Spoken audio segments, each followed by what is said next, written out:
Hello everyone, आज है 21 नवंबर और आज इस वीडियो में हम बात करने जा रहे हैं जय प्रकाश पावर वेंचर के बारे में। 13 रुपए का शेयर है और आज यहाँ पर तकरीबन 2.5 से 3% की गिरावट देखने को मिली है। पिछले एक महीने में देखोगे तो भाई साहब बढ़िया तेजी थी, 53-54% का ग्रोथ देखने को मिला।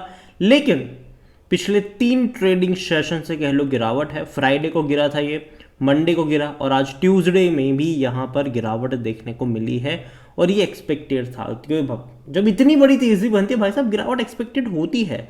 और सिर्फ यहीं पर नहीं, बहुत सारी जो छोटी छोटी कंपनी है जिसमें जो ऑपरेटर है वो बहुत ज़्यादा एक्टिव होते हैं, उन सब का पिछले 2 दिनों में यही हाल हुआ है। चाहे वो जयप्रकाश एसोसिएट की बात करें, रतन इंडिया पावर की बात करें, रिलायंस पावर की बात करें, सबका यही हाल हो रहा है।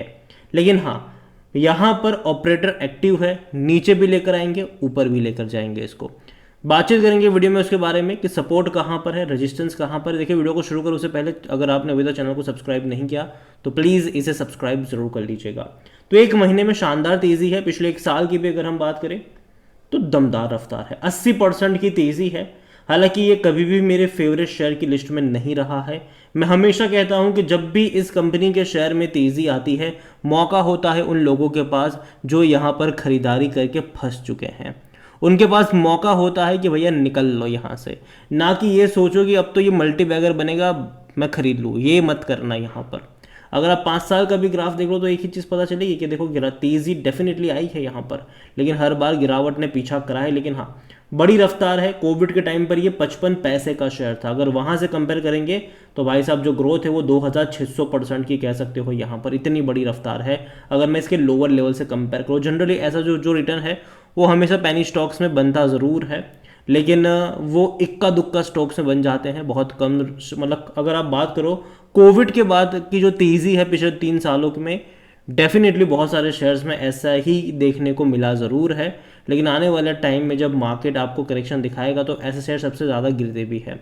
अगर आप मैक्सिमम ग्राफ देख लो तो पता चलेगा कि जब गिरावट आती है, ठीक है, तो ऐसे शेयर्स भैया बहुत गंदे तरीके से गिरते हैं। और ये जो तेज़ी आई है अच्छी रफ्तार में, इसको कोई बुरी नहीं मानता हूँ, लेकिन मैं कह दूँ कि भैया थोड़ा सा संभल के रहिएगा ज़रूर। मैं मानता हूँ कि पावर सेक्टर भाई साहब आने वाले टाइम में फ्यूचर है। मैं मानता हूँ पावर सेक्टर फ्यूचर है।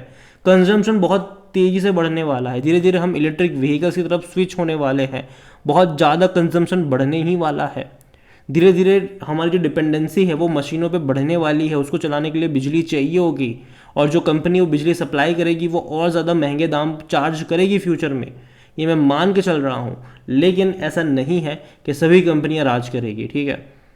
बड़े प्लेयर्स निकलेंगे, अदानी हो गया, टाटा हो गया, रिलायंस हो गया। मतलब रिलायंस में जो मुकेश अंबानी एंट्री करेंगे वो कुछ सरकारी कंपनियां हो गई, ठीक है, और भी कई सारी टोरेंट वगैरह हो गई, कई सारी कंपनीज है, ठीक है। लेकिन वो फंडामेंटली स्ट्रांग कंपनियां होनी चाहिए।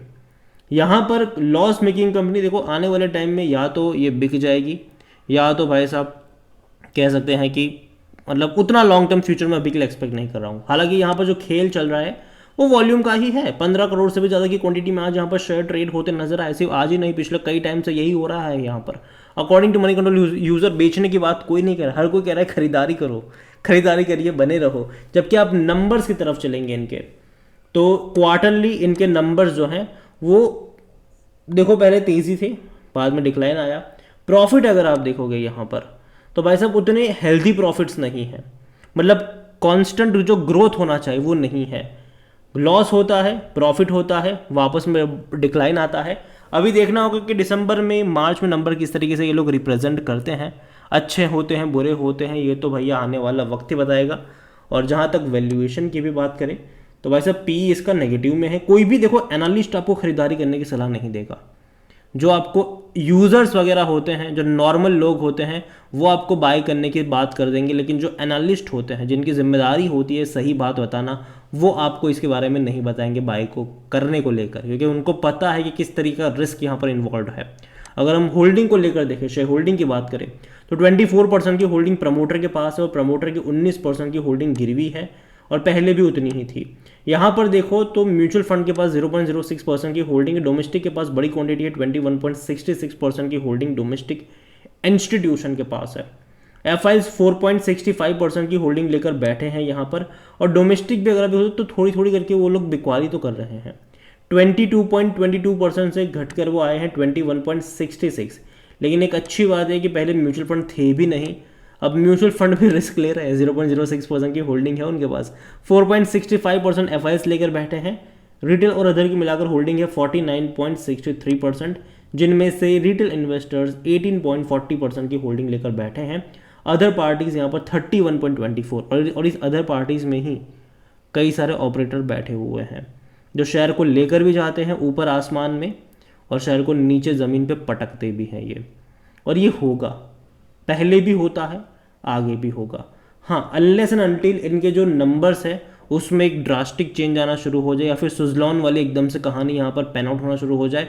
अगर ऐसा कुछ होता है तो बेहतर होगा इनके लिए। लेकिन जेपी पावर को लेकर मैं देखो तो पूरा जेपी ग्रुप जो है वो दिक्कतों से घिरा हुआ डेफिनेटली है। अगर आप जेपी एसोसिएट की बात करो, भैया उसने भी तेजी दिखाई, जबकि भैया लोन में डिफॉल्ट कर रहे हैं ये लोग।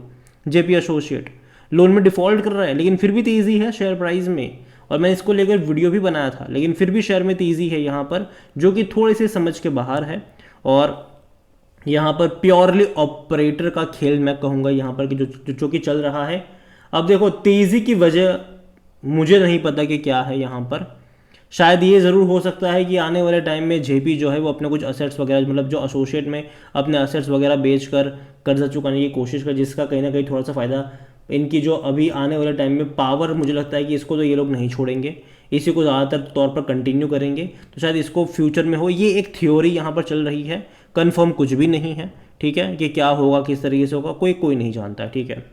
लेकिन नंबर्स जो हैं वो लास्ट क्वार्टर के मैं मानता हूँ कि थोड़े से उतने भी अच्छे नहीं थे, एवरेज में कहूँगा इसको। लेकिन आने वाले क्वार्टर के इंपॉर्टेंट रहेंगे, वही आने वाली स्टोरी इसके बताएंगे कि भैया किस तरीके से ये आने वाले दौर में परफॉर्म करने वाला है। तो अभी के लिए मैं इतना ही कहूँगा कि अगर आपके पास है इसका शेयर्स, अगर आप खरीद के बैठे हुए हो, तो मेरे हिसाब से यहाँ पर एक स्ट्रिक्ट स्टॉप लॉस के साथ आपको इसको कैरी करना चाहिए।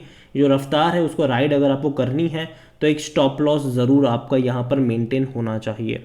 और जहाँ तक बात आती है फ्रेश बाइंग को लेकर, मैं अभी तो भैया अवॉइड करने की ही बात करूँगा, क्योंकि यहाँ पर मुझे कोई सपोर्ट जो लग रहा है वो बहुत नीचे के लेवल पर लग रहा है। वो 10 रुपये के आसपास का मुझे जो सपोर्ट है, मैं अभी उसको यहाँ, जो पहले रेजिस्टेंस था वो अब सपोर्ट बन चुका है, सिंपल सी बात है। तो मैं उस लेवल को एक सपोर्ट के तौर पर काउंट करूँगा, जो कि 8-9 रुपये के आसपास का है।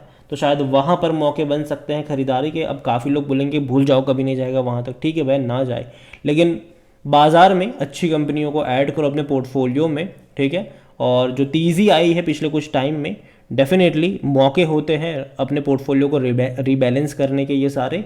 और जयप्रकाश एसोसिएट तेज़ी की कोई वजह मैंने काफ़ी ढूंढा, मुझे नहीं मिली है। अगर आपको मिल जाए तो कमेंट में लिख के ज़रूर बताइएगा। वीडियो को यहीं पे एंड करूँगा। पसंद आया हो तो लाइक करो, शेयर करो। चैनल में अगर आप पहली बार हैं तो प्लीज़ सब्सक्राइब करें। और जयप्रकाश पावर वेंचर लिमिटेड के बारे में आप क्या सोचते हैं वो भी आप मुझे कमेंट में लिख के बता सकते हैं। Thank you.